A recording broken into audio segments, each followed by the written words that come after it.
Hello students, today we are going to start our new chapter and the name of the chapter is the Tiny Teacher. Tiny का मतलब क्या होता है? Tiny mean very small. But why the name of the chapter is Tiny Teacher? It mean the size of the teacher is very small. आप सभी ने बहुत सारे टीचर्स देखे होंगे अपने लाइफ में. आपके मैथ्स टीचर, आपके इंग्लिश टीचर, आपके हिंदी टीचर, आपके Sanskrit teacher. But the definition of teacher is not limited with the school only. आपकी लाइफ में जो लोग भी आपको कुछ सिखाते हैं, कुछ भी सिखाने वाले भी टीचर कहे जाते हैं. So here we are going to discuss the about the tiny teacher. The chapter is based on the life of an ant. Ant की लाइफ कैसी होती है और वो कैसे रहते हैं और उनकी लाइफ में क्या क्या चीज़ें होती हैं, कहाँ रहते हैं, क्या करते हैं, इन सब से रिलेटेड हम इस चैप्टर को पढ़ने वाले हैं. बट इस चैप्टर को पढ़ने से हमें बहुत कुछ सीखने को भी मिलेगा. So one question arise in our mind that why the ant is called tiny teacher. इसके अलावा भी तो बहुत सारे ऐसे स्मॉल इंसेक्ट होते हैं जो जीते हैं, काम करते हैं, हमारे आसपास दिखते हैं, जैसे कि मस्क्यूटो या फिर फ्लाई.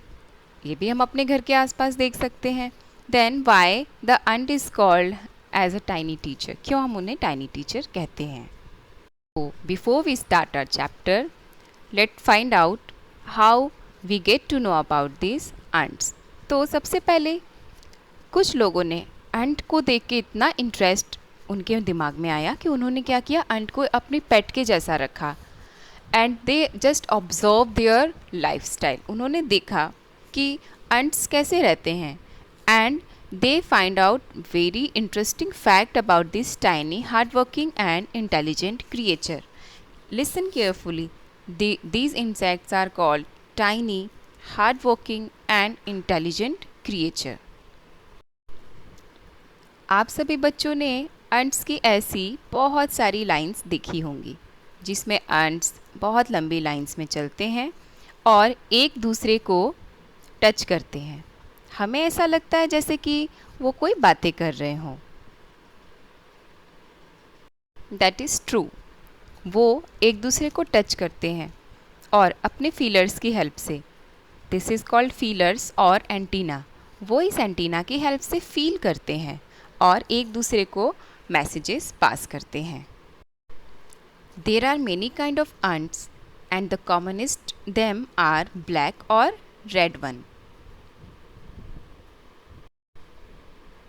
आपने अपने घरों के पास ज़्यादातर रेड एंड ब्लैक एंट्स को देखा होगा. We all notice that हम जब कैंडी खाते हैं या फिर हम कोई मीठी चीज़ छोड़ देते हैं, so we can see there are lots of ants around the sweets or candies.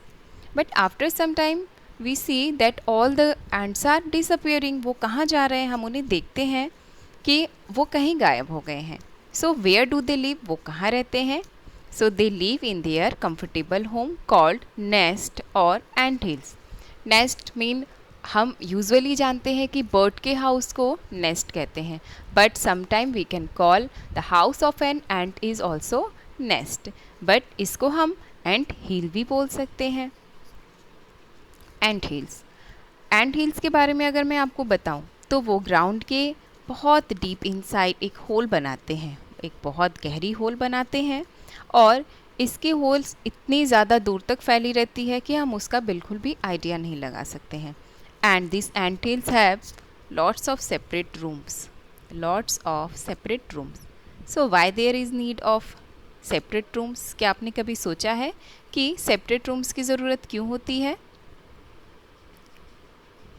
क्योंकि सभी एंट्स के बीच में एक क्वीन एंट होती है और ये क्वीन एंट बहुत सारे अंडे देती है. The queen ant lay eggs. वो एग्स देती हैं और उसके बाद ये सभी एग्स को रखने के लिए एक सेपरेट रूम चाहिए रहता है. And not only for queen. यहाँ पे क्वीन के लिए ही सिर्फ रूम नहीं रहता है, यहाँ पे नर्सरीज़ के लिए भी रूम रहती है। ना what is nursery? Nursery is a place, एक जगह होती है जहाँ छोटे छोटे बच्चों को रखा जाता है। जैसे अगर हम अपने स्कूल में नर्सरी देखें तो वहाँ बहुत छोटे किड्स आते हैं। यहाँ तक कि हम प्लांट की नर्सरी भी देख सकते हैं जहाँ प्लांट्स के छोटे छोटे साइजेस को रखे जाते हैं। इसी तरह यहाँ पे भी एंट के नर्सरी होती है, रूम होता है जहाँ पे एंट के बच्चों को रखा जाता है। And the young ones of ant are called grubs. Listen carefully, the young ones of ants are called grubs, यानी ग्रब्स को रखने के लिए भी एक स्पेशल टाइप ऑफ रूम होता है। तो हमने क्वीन एंट के बारे में पढ़ा, हमने ग्रब्स के बारे में पढ़ा, लेकिन एक और भी एंट की कैटेगरी होती है, that is worker ant. Yes, there is worker ant also, and the worker ant have their reserve quarters. Worker ants के भी रिजर्व क्वार्टर होते हैं, उनकी भी पर्सनल रूम्स होती है। And they spend most of their time searching for food. वो अपने लाइफ का ज़्यादातर टाइम क्या करते हैं? खाना को ढूंढने में लगाते हैं। After that some rooms serve as store house for this food, क्योंकि एंट्स का, वर्कर एंट का काम रहता है फूड को सर्च करना, and then their work is to store that food. उनको इन फूड को स्टोर करना रहता है क्योंकि ये विंटर सीज़न में उसको या फिर रेनी सीज़न में उसे खा सकें। इसके बाद एक जो नेक्स्ट कैटेगरी आती है वो है soldier ant. Soldier ant, soldier ant का काम होता है ग्रब्स को, क्वीन को एंड इंटायर एंट हिल्स को प्रोटेक्ट करना। And soldiers also have their separate barrack. Now the interesting fact about this categories are, workers को सिर्फ फूड सर्च करना रहता है, वो कभी भी सोल्जर्स के काम में इंटरफेयर नहीं करते हैं। एंड सोल्जर्स का जो काम होता है वो होता है प्रोटेक्शन देना, उन्हें कभी भी फूड सर्च करने की ज़रूरत नहीं पड़ती है। No worker has ever tried to live in a soldier house, and no soldier has ever gone out searching for food. No worker or soldier or cleaner has ever harmed a grub. It means there is also a category for ant, that is cleaner. So how many categories we have learned? A queen ant, after that grubs, nursery, storehouse, separate rooms for soldiers and separate room for worker ant, and there is also a category for cleaner. What is the function of cleaner? They have to clean the areas and they never harm the grubs. So you can see an ant's life is very peaceful. Each does its share of work intelligently and bravely, and never fights with each other member of the groups. यानी कि बच्चों, एंट की जो life होती है वो बहुत organise होती है। हम ह्यूमंस में क्या होता है, किसी भी काम को लेके हम फाइट करते हैं, हम किसी भी छोटी छोटी बातों पे लड़ जाते हैं। कभी ऐसा भी आता है कि we share work with each other, मैंने तुम्हारा काम किया, तुमने मेरा काम किया, और इसी कारण कभी कभी क्या होती है, बहुत सारी मिसअंडरस्टैंडिंग्स आ जाती हैं।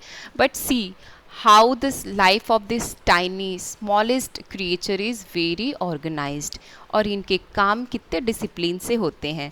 So we have learned lot of things with this tiny creature, and that is why this creature is called the tiny teacher in this chapter.